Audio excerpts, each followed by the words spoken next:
being recorded this way.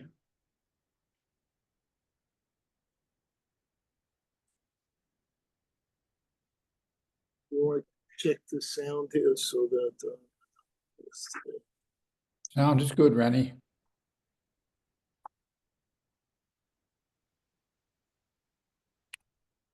Naftali, can you hear me? Okay. Okay, wonderful, wonderful. By the way, Rennie, I need to leave about 6:15, so please don't be insulted if I bug out then. If you left now, I wouldn't be insulted. Don't worry. I mean, if you By the way, please give me a mazel tov. Mazel tov. Mazel tov.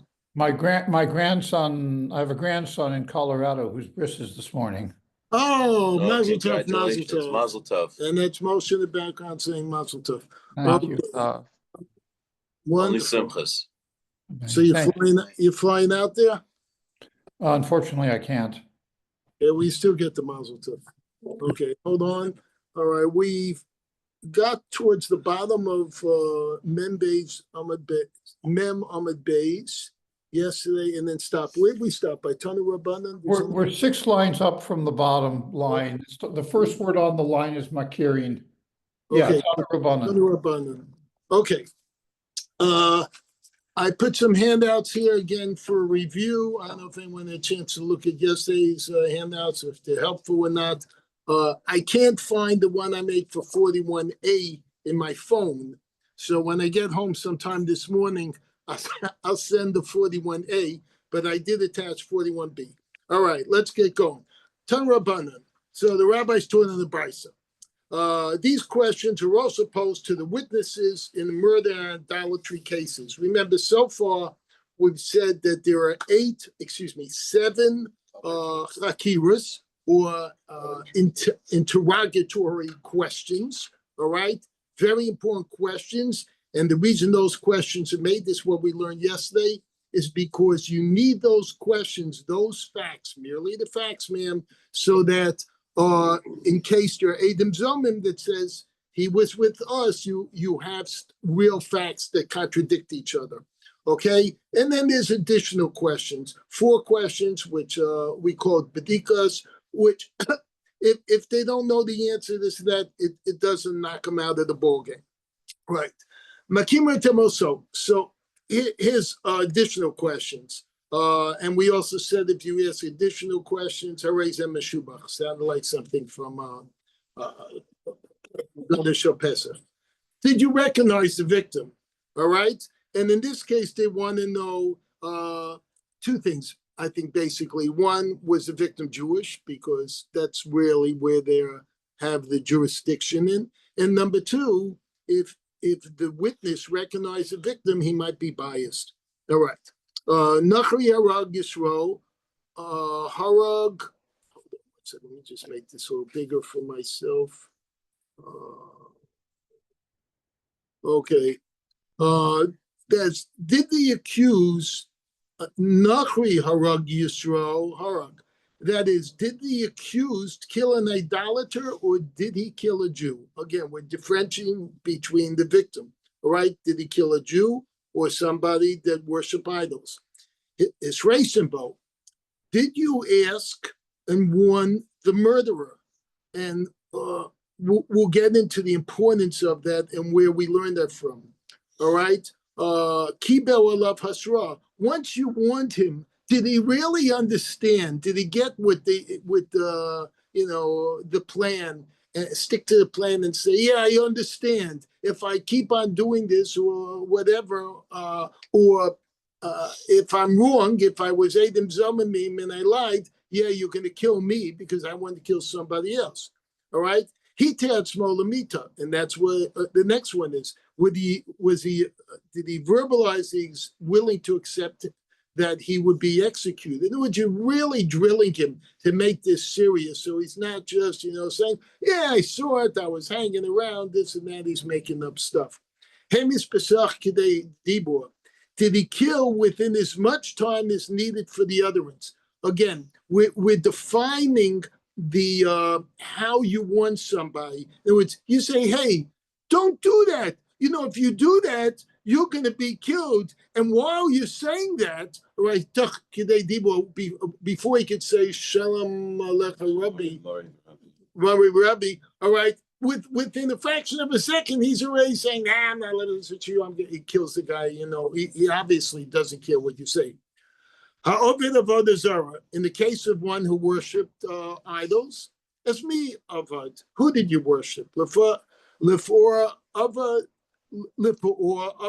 lemarkalis avad. Now they're naming two different what do you call it, idols. Was it Paror? Was it Markalis?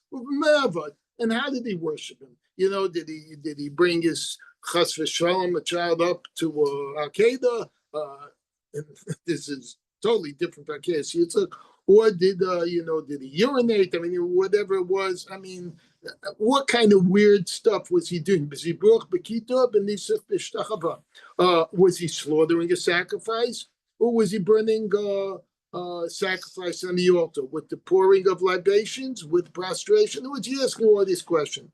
The Gemara disagrees to identify the biblical source for the requirement offenders receive a prior warning that they are punished. So having just said that you have to give this prior warning before mitas based in, before capital offenses, all right, where do we learn that from? So the Gemara is now going to bring 4 different sources, and we'll see why we need all 4 and the differences between them. Ula said, where do we learn Hasra warning from the Torah? Shnema, because it's stated,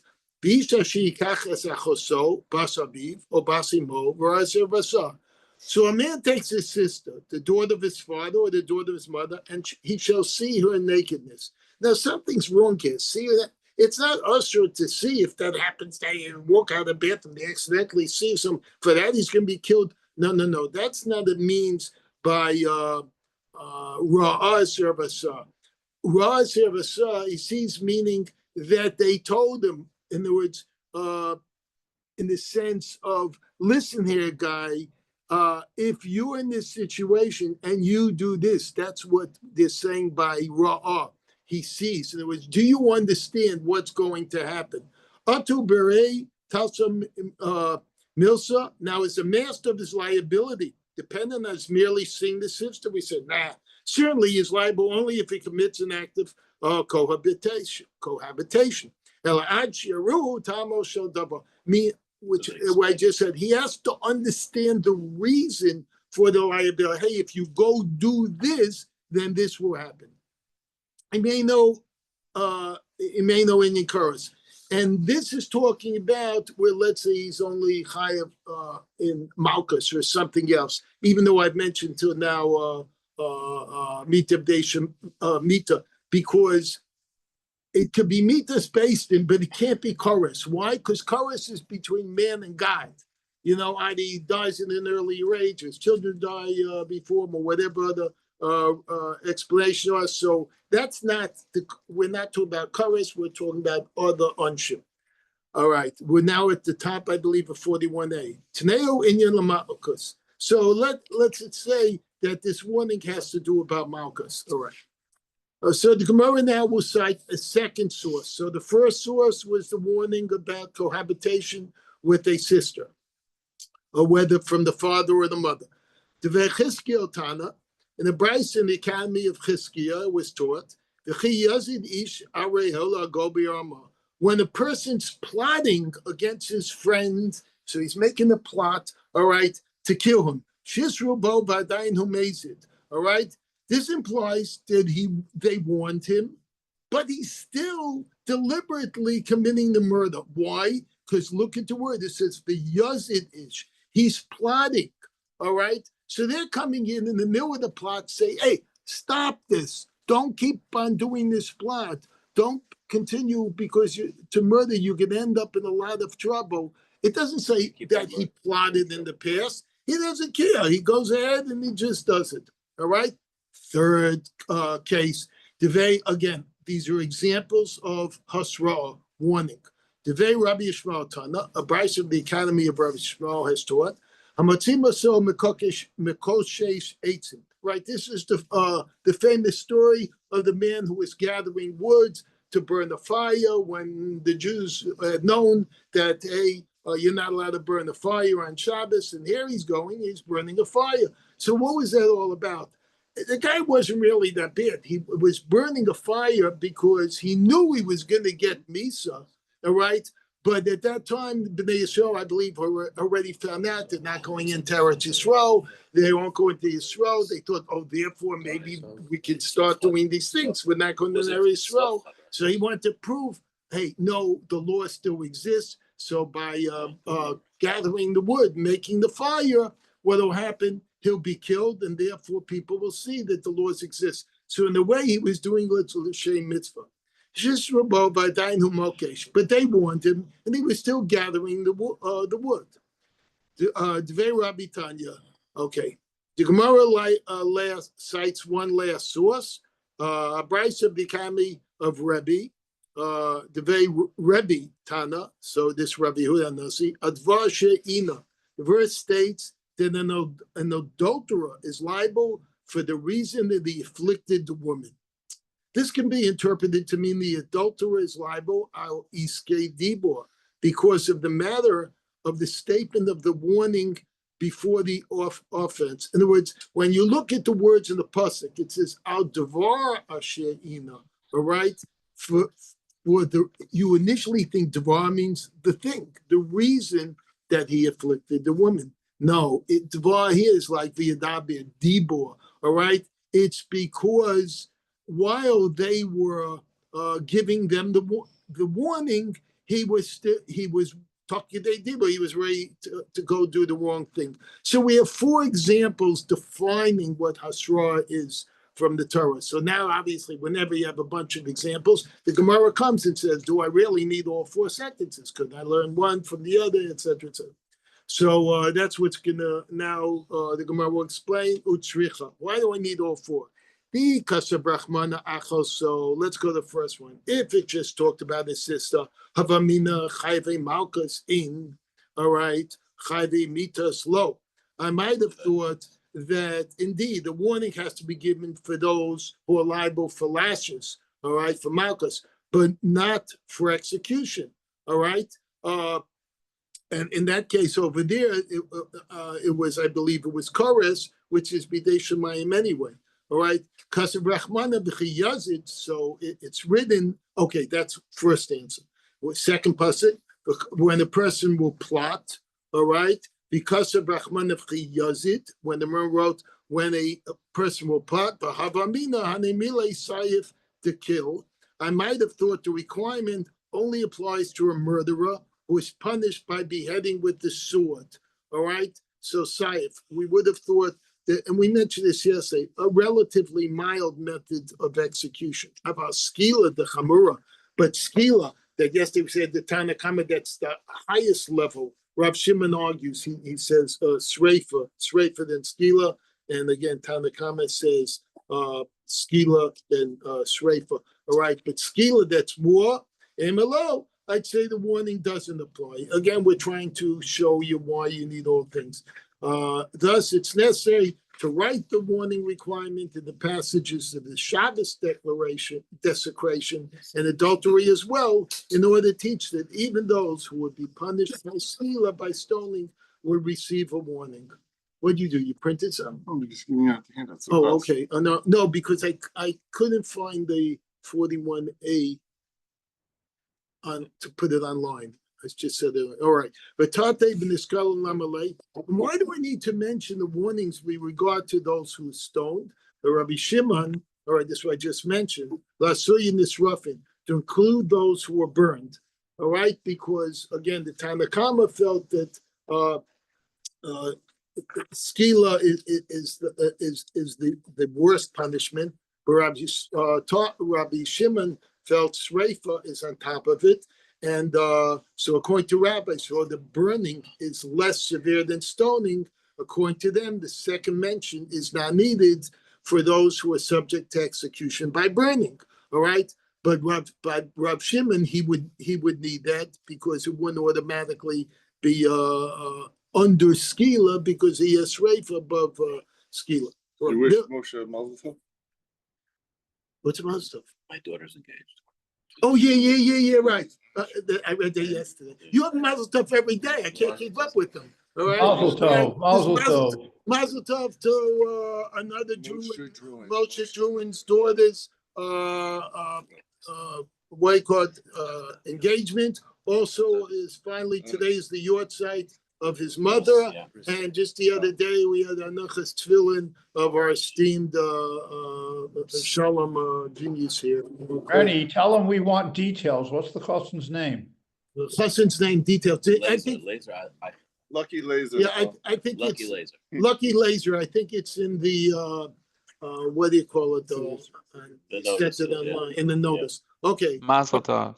Okay. Rabbanan, according to the rabbis, so the burning is less. Is less severe than stoning. So that according to them, the second mention is not needed for those who are subject to execution by burning. So they ask nevertheless, the verse at times bothered to write something that could otherwise be derived by a kol v'chomia. That last statement during all the announcements was just, well, if you don't need the statement, all right, why is it mentioned? We always go in the Gemara when someone says, well, I don't use that for that, so what do you need it for? He says, well, sometimes, we just mentioned it anyway, even though we could learn by a kal v'chomer, it's nice to have, a backup. Okay. The Gemara still objects to the need for 4 verses. Boy, very stubborn thing. So let Rahmana, let Hashem, the merciful one, write the warning requirement only for regard to those who stone. And let those other serious offenders come and be derived from that one. The Gemara answers too. Achanami here too. And this is what we just said, saying again, even if you can learn it from some, we still, diverse at times bothers to write something, even though you can learn it from a kal v'chomer. All right, let's continue. The brisa above that we just learned. All right. Did the offender, remember we mentioned, was he willing to accept in the warning that he might die? All right. Did he release himself to the punishment of execution following the warning? The Gemara seeks the source for this prerequisite. Minalan, where we learn this from? Amarava Vitema Chizkiah. Rava says, or some say it was Chizkiah, Amakra Yumat Hamed. It uses the lashon, the dead one should die. It's like by Makeh, where it says Yipol Nifal, what the fallen will fall, something. So whenever you have this double lashon, what are we learning actually? So here, the fact is saying the dead one will die, we mean that he's already accepted upon himself that if he does this, which he plans on doing, all right, that he's going to be killed and die from it. So it says this dead guy who's not dead yet will die. The verse states, by testimony of 2 witnesses, shall the one who deserves to die be put to death, until he releases himself to suffer execution. All right. The Gemara presents a ruling that has bearing on the warning requirement. Okay, what's now? Amarav Chanan, Adei Nara Hamureset Shehuzmu. Witnesses testified concerning the adulterer of a betrothed Nara. So when these Adim, potential Adim Zomim came, all right, and they gave their initial witness on this girl, they weren't giving it on the wife of a husband, but on someone that had a Russian. Family share. Yeah, and maybe if it came earlier, you'd know what we're saying. I'm a Russa, a person that was destined to be married. She was engaged, all right, like we just said. Ain't there Hagen? They're not. See, throw my whole trend off. It's okay. You need. That's what they do. It's okay. Come on, focus, baby. Could you do me a favor, Tzad? Can you keep them quiet, please? All right. Ain't the Hagen, they're not executed. So why aren't these witnesses executed? All right, in the case of Adam Zomerman coming and saying, wait, what you just said about this Nara really can happen because you were with us. We don't kill those Adam there, the first set, and because they had a way out. He said, no, we didn't come because we wanted her to be killed. We came because we wanted her, she that was engaged, not to end up with her husband, right? Because that would have been prohibited. So we came here. So our intent was not that she should be killed for what she was going to do. We wanted to prevent that so she wouldn't be with her husband. Can't believe you stay quiet for them. But the witnesses must have testified that they warned her. Oh, hold on a second. This just jumped on me. Okay, but the witness testified that they warned her beforehand that she would be executed if she committed adultery. How can they now say that they did not intend to have her executed? It's kind of strange. The Lo Asruba, Rav Chanan is discussing a case where the witnesses testified that they didn't warn her. So here's the out. Rav Chanan's come along and say, you know what? They never really testified. So why didn't testify? So if they didn't testify, then how can she be executed? Bisha Chavera, guess what? We're talking about a woman who's really knowledgeable. This is like a brewer, Rav Meir's wife. This is someone who really knows the law. She went to Beis Yaakov, Beis Chana, wherever, which shows you also in those days, women were educated, even though we in general think that they weren't. But they at least knew the law. They knew the laws that pertain to them, just like they had to know Nida laws and stuff like that, kashrus laws. All right, women were educated. Not according to Yentl. So they didn't warn her, right? That's something about your classmate, and just keep them quiet, please. Soft. All right.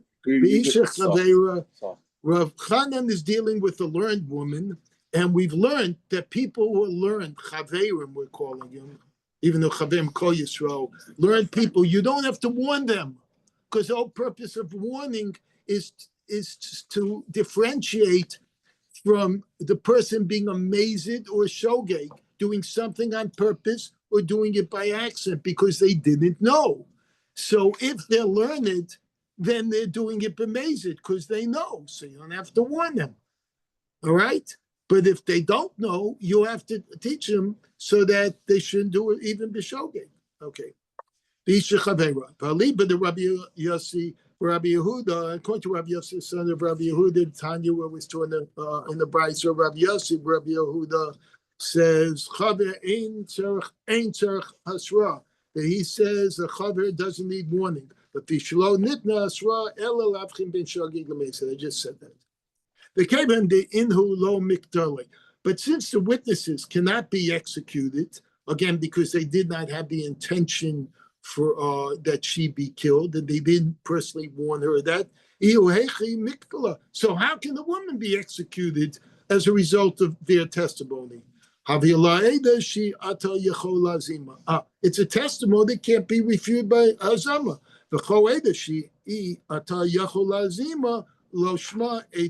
And any edus that cannot have Hazama on it, in other words, other witnesses can't come to refute, is not a valid testimony. And again, that's what we learned yesterday.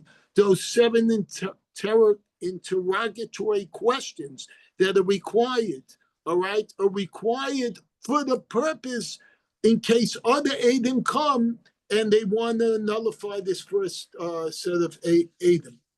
Okay, and that's what that was all about. Okay, the Gemara deflects the challenge.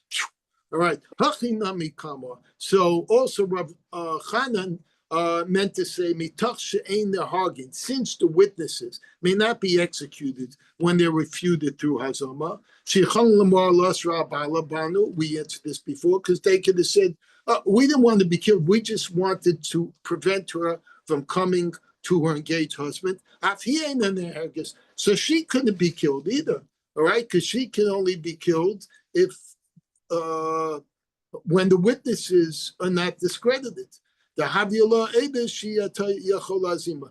Again, because since the witnesses could not be refuted through Hazama, all right, because they never had the intention to kill her, therefore, and again, one of the reasons was they say because she knew she can't be killed now. When she gets chorus, that's between her and God. All right. Ela Bisha Chavera. Am I repeating something? Did my Gemara? Oh, No. okay. Because sometimes this jumps around. Yeah, there was All the right. same It's wording. the same wording. But Okay. you're- All right. Ela Bisha Chavera. I feel like someone who's laming in the same word appears below, Focus, in baby. the, Come on.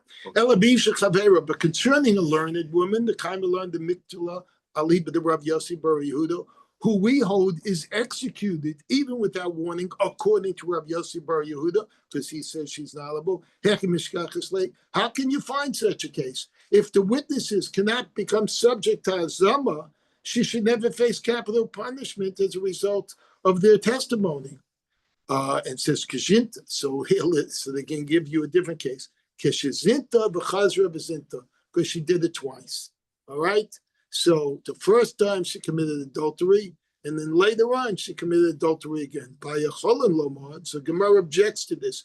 The witnesses could say, "La'asra al bolin sheni bo." We came to stop her from, like they said before, from the husband. Now they're saying, no, we came to stop her from doing it a second time. All right, she's into mibo rishon. But the Gemara clarifies this and said, no. She was doing with the same guy she did adultery the first time. Alternatively, she could be executed if the witnesses testified that her second offense was committed one of her relatives. Again, if she's a chavera, because she knows what's going on. The Gemara questions the detail of Rav Chanan's original statement. All right. Why did he mention the case of an engaged woman, betrothed woman? I feel in the surah, Nami. Certainly the same thing would apply to someone who's married. Either way, if their intent, or say the same, if the witnesses are discredited through Azama, they should not be executed in that case either, because they'll claim they only wanted to prohibit her to the husband and not really to kill her. So the witnesses are trying to get out of themselves being killed by Azama. The Gemara answers in yes. All right. El afilo hai de lo yasfa so to say. Rav Chanan wanted to teach her witnesses testifying falsely, even against this betrothed woman, who had not yet lived with her husband, are not subject to execution. Whoa. Because they still have the out that they'd say we just want to prohibit her from going back to the husband. So now the Gemara is trying to narrow down all these conflicting responses. Amrav Chista. Oh wait, let me just go and discuss.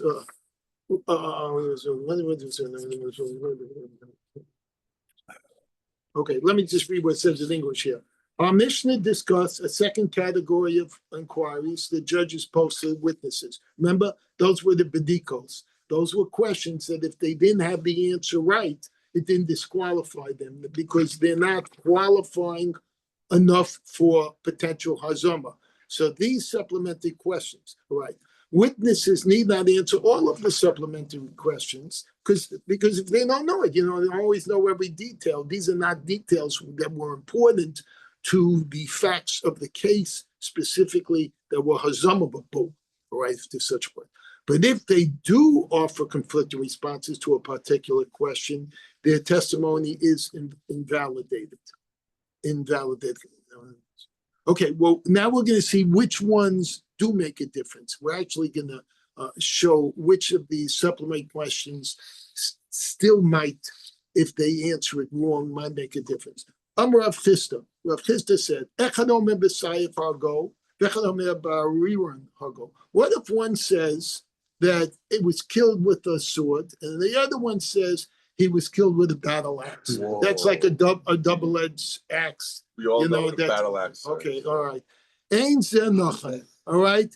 This testimony is not firm and therefore it's validated. Okay, Nachan, there's a pasuk. It says it has to be emes v'nochan, which means this has to be factual, no question asked, clear, concise testimony. Then it stands, just like the word emes stands. Nochan is saying it's got to be absolutely correct. All right, but if here you have two different murder weapons, one said he was killed with a gun and one said he was stabbed with a knife. That's two different testimonies. All right, so that doesn't stand. So it invalidates that testimony. Echad omer Caleb Shchurin, v'echad omer Caleb Levanim. It says, but what if one says that the accused clothes were black and the other says the accused clothes were white? They're saying they're not invalidated. They're still good Adam. Again, these are on the supplemental questions. So you raise a question in your mind. Well, wait a minute. There is a difference, but why is it not that important? Why are they saying it's still firm? Mace, so the Gemara is going to challenge that. Challenge this ring from Baraisa. Nachan shei nachan. The verse states, if indeed is truly firm, to teach that the testimony of two witnesses must be firmly in agreement. Echad omer b'sayef harago, v'echad omer ba'arigan harago, and one says with the sword and one says with the battle axe.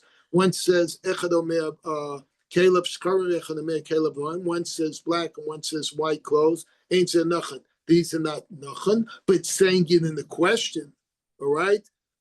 Gemara answers talking about Rav Chisda Besudach Shechan Kobo. Rav Chisda is answering. You know what? They weren't talking about the clothes. All right. They were talking about a kerchief that they used to strangulate and kill the person. So one witness, they're both agreeing that he was killed by strangulation. One is saying he was killed with a white kerchief, and one is saying a black kerchief. Maybe it was sanguinated with blood, and they really, or was not that much light. They couldn't tell the difference in color. So it says, in that case, the Haino Saifa Aririn, for such a case, testifying as color kerchief, that's exactly the same as about the murder weapon. So they're giving two different murder weapons. All right. So when it's talking about the color of his clothes, that we don't invalidate them. But if it's the color of the type of murder weapon or the color of the murder weapon, we do invalidate them. So if one's saying white kerchief and one's saying black, it is invalidated, even though we might give a rationalization why they have those colors differences. Tashma, what? Weapon, no case. No weapon, no case. Tashma, come learn. Echad omer sandal of shcharim. One says it's a case he had black shoes. Echad omer sandal levanim. One says it's white shoes. Ain't zeh nachan. This testimony is not firm. Okay. According to Rav Chisda, however, conflicting responses about such an immaterial fact should not invalidate the testimony. So Rav Chisda says, no, you want to know something? It should be nachan. Let's see why. Our answer is, Hasamnami, there's also the color of the shoe is a material fact. Right? Kigan sheba'et bo b'sandlo harago. Guess what? This is like the case of where they look at the shoe print, or there's a shoe print on the guy's a boot print on his body or his face. So in other words, the murder weapon was the boot. All right. The accused kicked the victim with his shoe and killed him.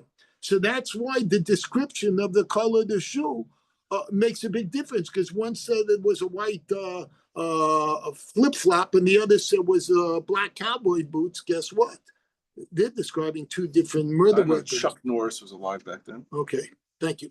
Tashma. You know what I'm learning from this class? Hopefully you're learning. I'm learning how my irrelevant comments all the time are so totally irrelevant. You're finally throwing it back. I'm mean, thank sir. you so much. I'm mean, sir. All right, Tashma. But I love you. Yeah, you turned me into dust.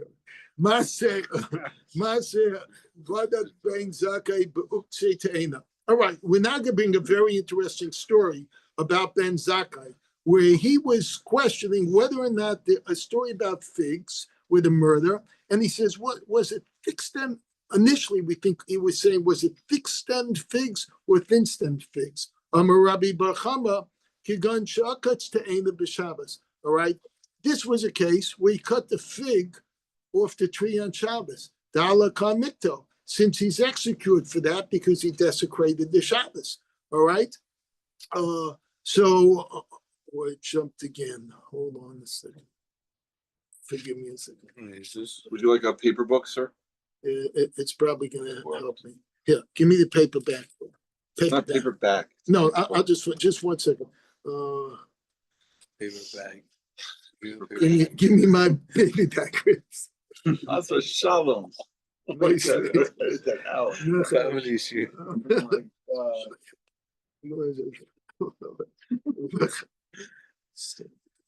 Okay, all right, here we are. Talking about paper. Tanya, all right. Okay, so he said, okay, so this is the name of this case is murder under the fig tree. All right. The Gemara, this didn't happen in Gan Eden because they were already kicked out. Get the movie rights ready. Ela Amar Rabbi Bar Chama. So Rabbi Bar Chama says, "Kigan sheshipto b'yichud shel te'ena." This is a case where the witness actually stabbed the victim with the shoot of the fig tree. So it wasn't an extraneous thing that Ben Zakkai said about wanting to know thick or thin, the stem of fig. Here we're actually talking about the murder victim. He took a branch off the fig tree. Did he take and used it as a spear? So did he, or a knife, whatever? Did he use it? Was it a thick branch or was it a thin branch? Tashma. Come learn the difficulty with the answer from the following brisa. Amalahen, so Ben Zakkai said, Tenazu uktin dukin uksigasin. So that's, again, we're repeating it. Were they black or were they white figs? Okay, the Gemara defends Rav Chisda. Elama Rav Chisda, mi Ben Zakkai losiv inish. Can a person retort to an Amara from Ben Zakkai's opinion? Shani Ben Zakkai, the Vedikus Bakiris Masfile. All right, Ben Zakkai is different because he equates the supplementary questions with the 7 standard questions of the Mishnah. So when it comes to Ben Zakkai, all right, he actually treated those 4 extra questions, all right, which what did we call them before? We call them whatever, not the derogatory. Interrogatory question. No, interrogatory was the 7. The 4 questions, which is additional questions from this. What? This case is very hard. Clarifying. All right. So now the problem with this case, or the nice, respectful question, I'm going to say it outside and then we'll read it inside. All right. Why are we called? First of all, who is this Ben Zakkai? Is this Yochanan Ben Zakkai or Ben Zakkai? And if it's Rav Yochanan Ben Zakkai, where's this disrespect that we're just calling him Ben Zakkai? You know, this isn't Mar Zitro, who is called by that name. This is Rav Yochanan Ben Zakkai, or is it not? All right, and also you see the way the timeline doesn't fit in. So I'm going to go over the timeline with you, which I wrote a little note. All right, Ben Zakkai lived for, and we're going to learn this in the Gemara in a moment. Ben Zakkai lived for 120 years. He was born in the year 30 before the common. This is for you, Daniel. You'll love this. 30 before the common era, and he died. Students. He what? Don't pick out favorite students. No, but he knows all this favorite. history well. And he died 90 years after the common era. So there's 120, 30 before plus 90 afterwards. Okay. And then the Gemara is going to tell us that his life was split into 3 periods. The first 40 years, he grew up and he became a businessman. The middle 40 years is when he was a Talmud, but a very smart Talmud. The last 40 years, he had already been brought into the Sanhedrin, all right, whether or not they were able to sit in the end or not. Now, here's the thing. The second temple was destroyed in the year 70 of the after the Common Era. And we're going to learn that 40 years before that, the Sanhedrin already had stopped. First of all, they obviously couldn't do anything in the Sanhedrin. The Sanhedrin couldn't judge capital cases when there was no Beis Mikdash around. But 40 years before that, they stopped. So if you take 70 after the Common Era and you subtract 40, you're at the year 30 of the Common Era. And we said Ben Zakkai lived from 30 before to 90 after, which means his middle 40 was from the year 10 to 50 after the Common Era. And we just said the Sanhedrin was still around at the year 30, all right, which is smack between 10 and 50. So you see that Ben Zakkai could have been a student who was a student at the time, was a student in front of Anshe Knesset Hagdala,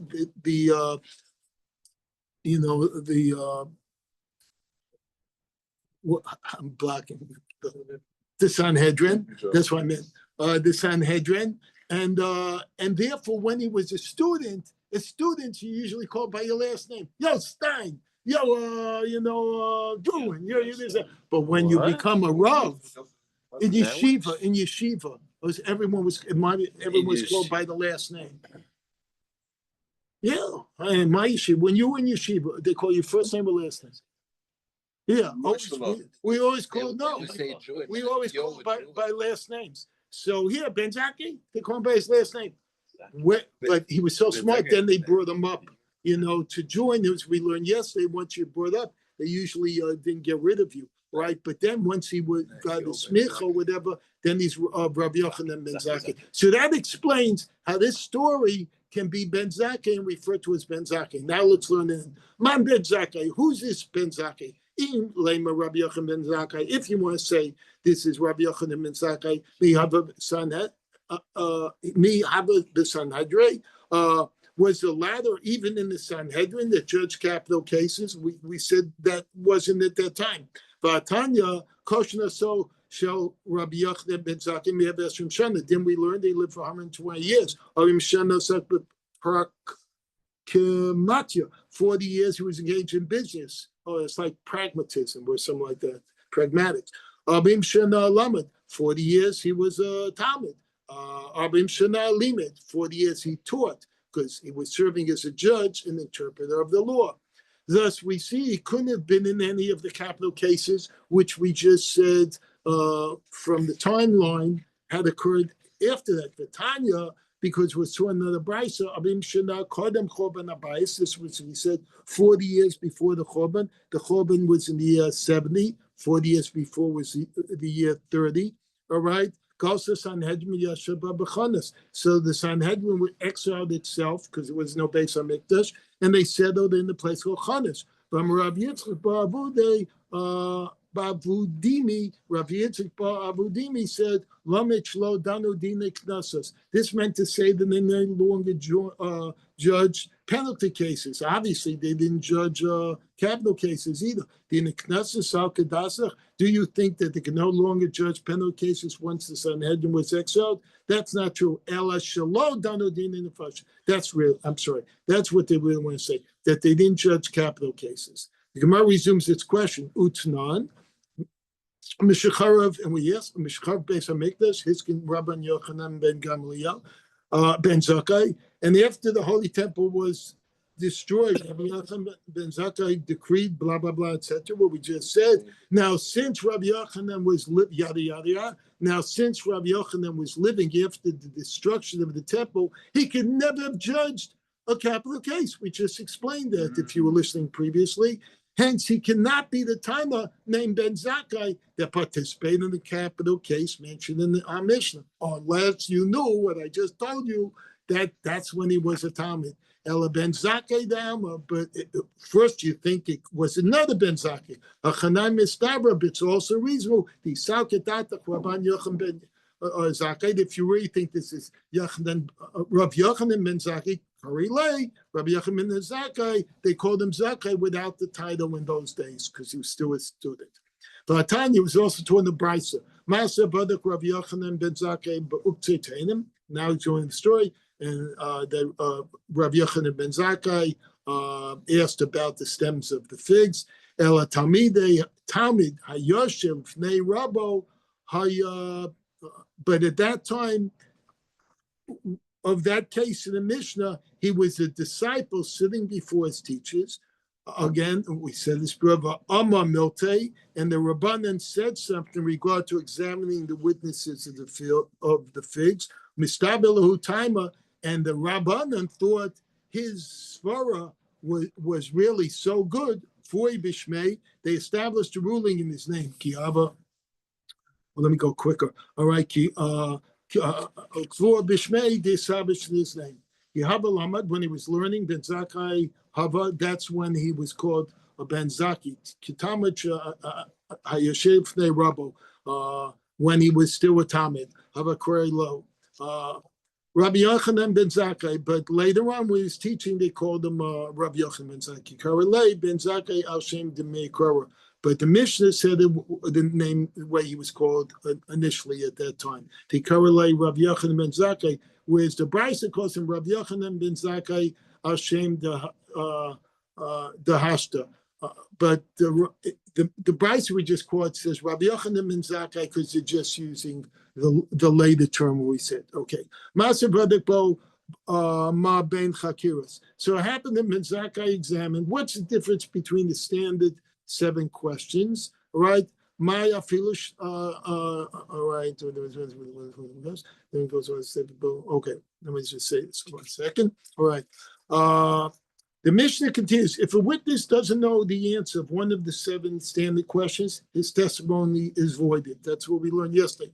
On the other hand, his failure to answer one of the supplementary questions, all right, doesn't nullify his testimony. Okay. The Mishnah then goes on to state that even if both witnesses do not know the answer to one of the questions, their testimony is nonetheless valid. The Gemara, assuming the statement refers to one of the supplementary questions, asks, what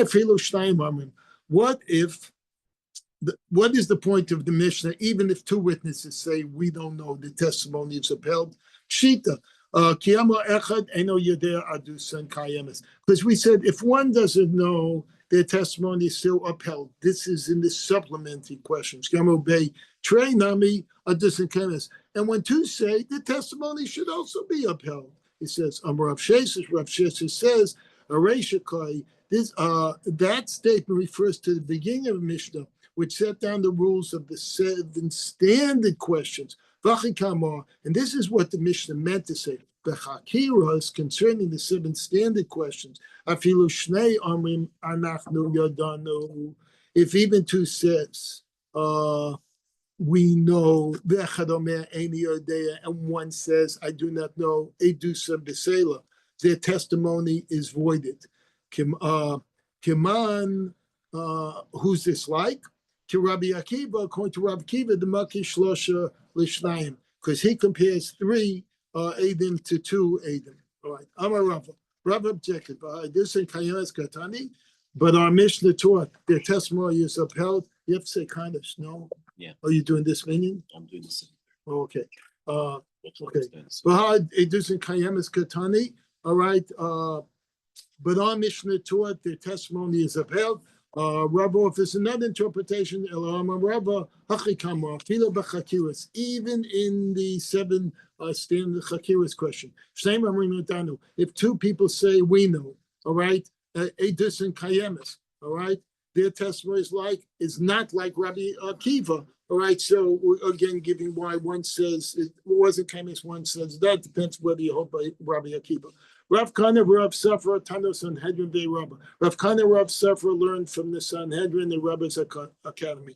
Pakabahu Rabbi Bachama. So Rabbi Akiva came and asked them. Amalahu, he said, Mayam Rabba, the Sanhedrin Rabbi. Hey, what did you learn there? It's kind of a weird question. Amalei, Mamrin above the Sanhedrin Greda, and would say, and what would you say about Sanhedrin if we learned it alone? He's saying, why are you asking this question? My kashilach, why is it difficult to you? He told them he had difficulty with that which our Mishnah teaches. Ma ben chakiras b'dikas. He had a problem with the difference between the 7 questions and the 4 supplementary questions.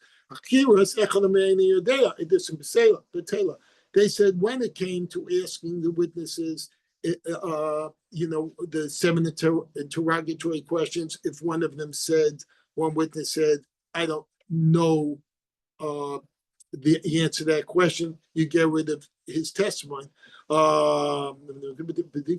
But if Echad Omer any idea when it comes to the bedikas, that was the word I can remember. The bedikas, the supplementary questions, so he's saying, but even if 2 didn't know, we're still going to hold when it comes to the supplementary questions. Since both type of questions are biblically required, so that's where his question is.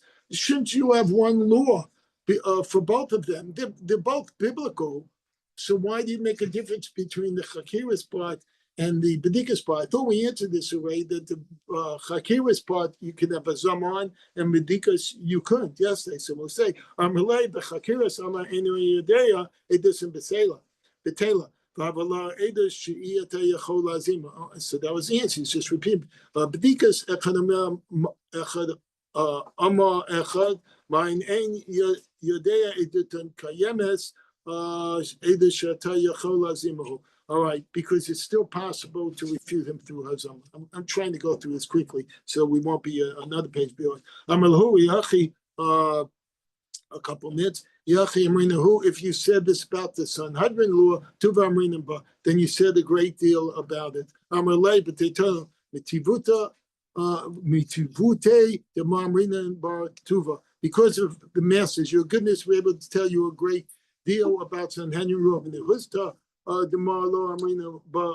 He says, had he been met with the master's critical harshness, it's all because you were in a good mood. That's why he gave me that answer like that. The Mishnah states, repeating the question again, Adkama, all right, let's stop here, because now we're going to say what the question of when the guy didn't know the right day of the month, because one of the questions was what day of the month was, and we said initially if one said the second day, one said the third, he might not know Ibrachos. So we can go into that in detail. So let's stop there now.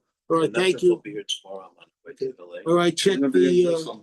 It'll be on YouTube if you want. We're gonna be in Better Jerusalem off listening to Rabbi Stefanski. We're gonna be in Somebody Jerusalem. else will be listening. All right. Thank you. Oh, Shkaya. good night.